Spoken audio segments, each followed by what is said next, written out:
For the third time in this series, we see a 70-point or more first half. And for the first time, it comes from Lou Williams and the Clippers trying to keep their season alive, and they lead it in Oakland 71-63. American Express halftime report. Ernie Johnson, Kenny, Shaq, and Charles. The American Express teammates on the Clipper side. Some big first halves. 18 for Lou Williams off the Clipper bench. Danilo Gallinari got 16, and Patrick Beverly about time for who? Has got 14. Yeah, on game 5. 5 of 8 and 4 out of 6 from deep for Beverly. You believe in what you're seeing here, Chuckster? I do not believe what I'm seeing. You don't believe in it, or you don't believe it? I don't believe the Warriors going to lose this game. Okay. I'm not. I don't care who wins or lose. I'm not concerned at all. But I think the Warriors going to come back and win the game. Well, how about the first half and what the Clippers were able to do? I take my hat off. Lou Williams going to do what Lou Williams do, but Patrick Beverly played well. But the key's been Gallinari. You heard the guys talk about it. He's been MIA the entire series. But he's the guy who's really made a difference in the first half. Lou Williams, man, this guy's unbelievable. He can score. I mean, that's a 7-foot guy. That's a 6'8" guy. I mean, it does not matter. He does not care. 8 out of 11 from the floor in the first half for Lou Williams for his 18 points. Meantime, Golden State on their side. What caught your eye? Yeah, you know what I love watching about Golden State, when they make a great pass, the results, you get a great shot. You know, they don't mess around with the ball and try to be too fancy. Right here, you know, you call a play, you execute, great pass, one of the greatest shooters in the game, bam, right on target right here, get the rebound. I'm not going to try to go back up, but just kick it out right there. Great pass. He caught it, caught it in a rhythm, and shot right here again. Up, draw the defense, great pass. Hey, I think it takes one who used to say, great pass begets a great shot. I don't know what that meant, but it sounded good. Watching right here with Golden State. Leads to, yeah. Must have been a joy to coach. So it's just, I like watching this team because they have, 4 top guys, and none of those guys ever just say, clear out, let me go by myself. They do it every now and then, but they move the ball, great pass, catching the rhythm, fun to watch. They have assisted on 70% of their field goals in this series against the Clippers. And in the first half of this one, 17 assists on 22 makes for Golden State, but they're down by 8, Kenny. And you're 100% right, Ernie, before I even get the reason why I think they're down. Because the stat you just said even makes me not go to the board. Not because I want to lose to you guys. But so you've already lost to them. No, you didn't run. So anyway. Ooh. You got a chance, Chuck. He's not going anywhere. Yeah, he still would lose. I tell you what, I'm going to give you the hat trick when I beat you. I'll give you a head start. You go to the board right now. We're not even doing nothing. I'll give you a head start. I'll give you a two-step head come on, start. Chuck, you got it. But you got to turn your chair back. I'll turn my chair Chuck, back. you gotta turn I'll give you two-step head start. Chuck, you got it. Head start. Chuck, America's watching, Chuck. Turn your chair. Chuck, America's watching. I'll give him and you tell me when to go. I'll sit back like this, and I will beat him up to the board. No, because Thank you. I'm going to wait till a big game. Okay. This is a big game, man. Chuck, America's watching. Chuck, slow your roll over there. Slow your roll over there. Call you out like that. So what were you going to say when I brought up the 70%? 70%. And Shaq alluded to it, but I think this point need to be nailed in. They have the advantage in 3 positions, with Steph Curry, Durant, and obviously Clay. And at no point in the game do any of those guys clear it out. So if 70% of your shots, and this is the best offensive shooting team in basketball, there's no question about it. If they pass the ball, there is no reason other teams should be isolating throughout the game for multiple possessions. Preach to me, brother. Because if this is the best offensive team in basketball with the most potent 3 guys, and they don't do that. There is a negative, though, to what you're saying. They've won 2 championships in a row? No, there's a negative to that. What's that? They have other guys to pass it to. You don't hate on guys who play on lesser teams. They'll pass it. No, but we're talking about playoff teams. I'm not talking about the teams. I'm talking about playoff teams. But I'm just saying, though. But You're talking about one team. But I'm talking. Thank you. But I'm talking about on those other teams. Those other guys will pass the ball to some bombs. Okay. It's not to say. Hey, let me tell you something. If I play in the playoffs, I don't care. if I'm passing the ball to I know who you're talking about. Clay, Steph, and Kevin, I feel really good about passing the ball. I ain't going to call no other players out, but there's some guys when I wouldn't want to pass it to. When you were with the Phoenix Suns, let's start there. You didn't have Clay Steph in it, but you had Kevin Johnson, Dan Marley, not the players that those two guys are. Did you pass the ball to them? I did pass it to them. But I'm saying did you get to the NBA Finals? Yes, I'm saying, but I'm saying some of these other guys, they're passing the ball to guys who can't play. We're talking about teams trying to win it. I understand that. We're not talking about the team. But yeah, it's easy to pass the ball. Last two halves in that building, the Clippers have scored 156 points against the Warriors. 71 tonight, 71-63. What we were referencing earlier is Chuck's almost deciding to race the jet, and then that man said they're going to give you thinking better of it. Two-step head start, because this is what I see. This is no Dick Pavetti you're racing. Weebles wobble, and yes, they do fall down. Hey, Dick Pavetta's faster than Kenny. Yeah, right. Weebles wobble, and they do fall down. Oh, see, that and this would never happen at the end of us. This would never happen with you and I. Never happen. I kissed her, man, and I liked it. Never gets old, boys. Sing it again, I Shaq. kissed her, man, and I liked it. Hey. I kissed the man, and I liked it. Stephen A. is on the phone. Delightful. All right, let's bring him on, the host of the show, Stephen A. Smith. What's up, Stephen? How are you, man? How are you, man? How's everything going? I got to be honest, Stephen. I think I'm holding down the fort very well today. Well, listen, you always are, and I appreciate it, and I thank you for it. I'm traveling to the NFL draft, but I knew you had to be talking about Damian Lillard and Russell Westbrook and those boys, so I thought I'd call in the first segment of the show. I'm right now trying to decide, Dave, whether that was the biggest that was the best shot, not the biggest because there have been bigger moments. Michael Jordan has hit a game-winning the NBA Finals. Derek Fisher hit a game-winning against San Antonio deep into the playoffs, et cetera, et cetera. But I'm trying to figure out right now if I've seen a better game-winning shot, buzzer beater to win a playoff game in NBA history than what I saw last night. It was sensational. I can't think of one.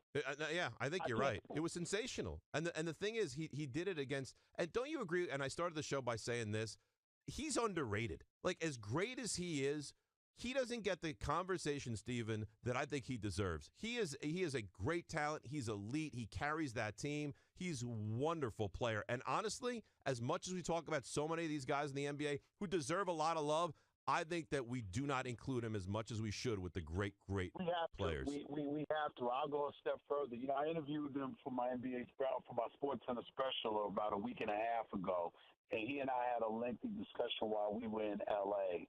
And listen, this is a guy that I think warrants strong consideration to be first team All-NBA, even over Steph Curry. Here's why.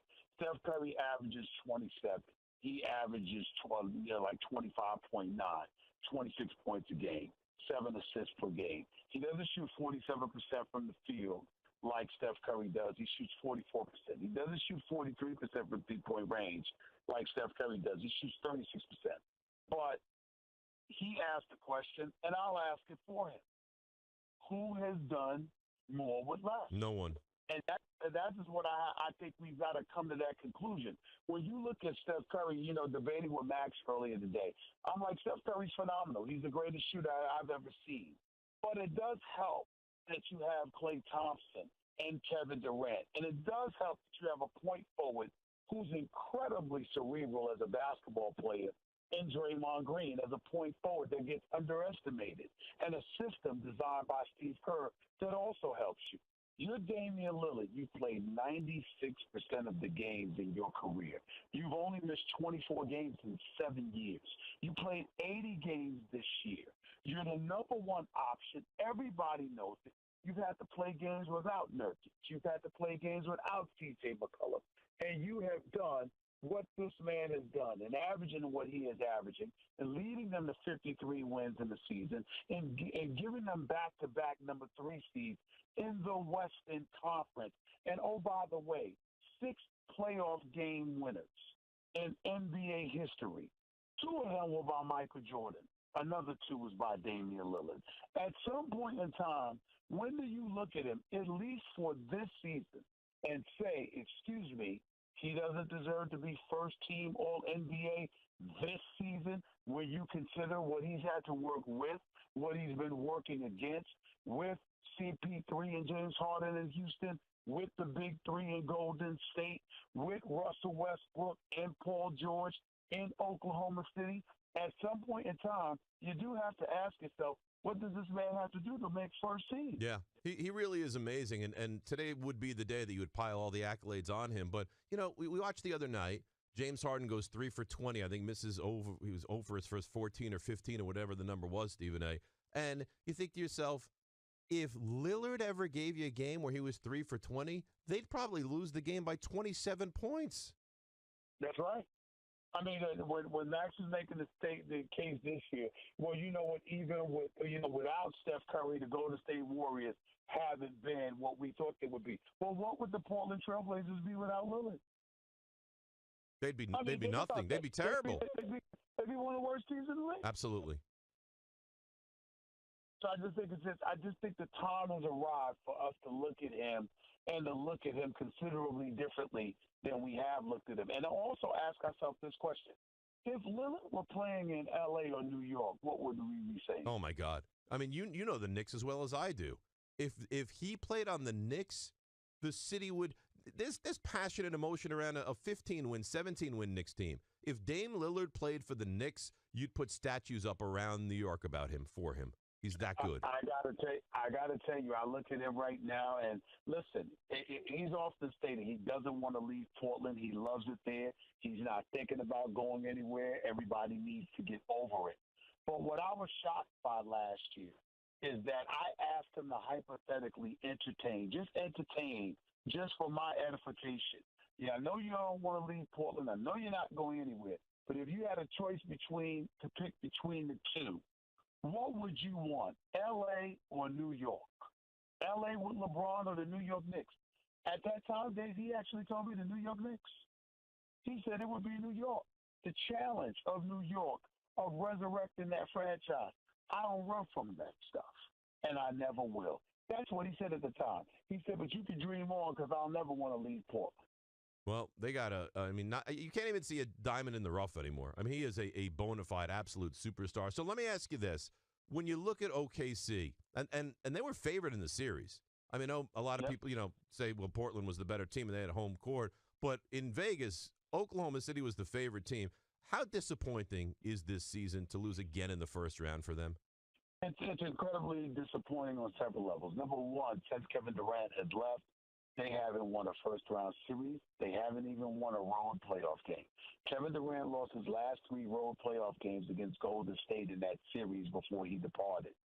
Since then, there have been 9 more with Russell Westbrook. He hasn't won one single road game. That's number one. Number two, you have a backcourt with 2 stars. Russell Westbrook making $35 million, Paul George making $30 million. That's $65 million. You're going home for the second consecutive year in the first round. Number 3, you had a 15-point lead with 7 minutes and 12 seconds left. You had an 8-point lead with over 3 minutes left. And you lost. Paul George missed 2 pivotal free throws down the stretch. Russell Westbrook, you got the ball in your hands, but you're shooting less than 40% from the field. Paul George had just drilled a pull-up perimeter jump shot. He had been hot all game. He had 36. You don't give him the ball. You call your own number. These are the kind of things that you look at because Russell Westbrook is unquestionably a superstar talent in this league. He cannot be guarded. He's phenomenal. He's a phenomenal athlete. He goes 100 miles per hour. He never cheats you with effort. He wants it badly. He goes after it. So there's never any questions in regards to that stuff. But a consistent question against him has been his decision-making. And last night, glaringly, in the last minute of that game, was a decision-making faux pas because Paul George should have had the ball in his hand. He's not some secondary star. Paul George is a star. He's a star at the level of Russell Westbrook, some would argue. And with him being the hotter man on the court, another one of your max players on that roster, paid to be in these moments, you have to give him the ball, considering the kind of game he was having compared to the kind of game you were having.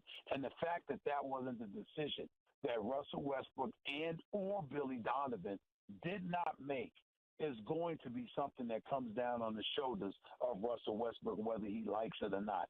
So now we're sitting here, and a year removed from talking about whether or not Russell Westbrook was one of the top 5 players in the NBA, we are now talking about whether or not he's a top 5 point guard, because decision making falls into that equation. And you've got Steph Curry, you've got Kyrie Irving, you've got Damian Lillard now, you've got CP3. You're looking at the top 5 point guards in the game, and there's actually a question mark as to whether or not Russell Westbrook is in that conversation. That is not a good thing for the Oklahoma City Thunder. It damn sure is not a good thing for him. Well, Stephen A., always a pleasure. Enjoy Nashville. It's a great city, and enjoy the draft, and I hope that the Giants can do well down there. So thanks as always, and I'll do the best I can to keep us afloat here. Good looking out, Dave. Thank you so much as always. All right. That, of course, Stephen A. The NBA playoffs are on ESPN Radio. Tune in tonight for Game 5 as Durant and the Warriors host the Clippers. That's presented by Indeed. Coverage begins at 10 o'clock Eastern on most ESPN radio stations. All right, so you heard it from Stephen A. You've heard it from me. I mean, this guy's underrated. I mean, there is no two ways about it. Damian Lillard, underrated, and maybe have we overrated Westbrook, George, and that combination just a little bit, because it's another season of coming up short in the big spot. It's the Stephen A. Smith Show. Dave Rothenberg filling in, ESPN Radio and ESPN News.